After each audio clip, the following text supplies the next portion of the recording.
بہترین بات یعنی کلمہ توحید کو سچ جانا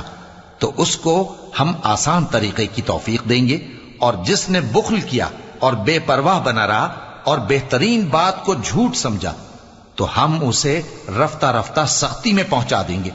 اور جب وہ دوزخ کے گڑھے میں گرے گا تو اس کا مال اس کے کچھ بھی کام نہ آئے گا۔ یقیناً راہ دکھا دینا ہمارا ذمہ ہے، اور بے شک آخرت اور دنیا ہماری ہی ملکیت ہیں، سو میں نے تم کو بھڑکتی آگ سے خبردار کر دیا ہے۔ اس میں وہی داخل ہوگا جو بڑا بدبخت ہے، جس نے جھٹلایا اور منہ پھیرا، اور جو بڑا پرہیزگار ہے وہ اس سے بچا لیا جائے گا۔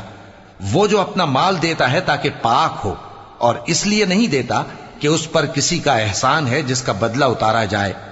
بلکہ اپنے رب اعلیٰ کی رضامندی حاصل کرنے کے لیے دیتا ہے، اور وہ عنقریب خوش ہو جائے گا۔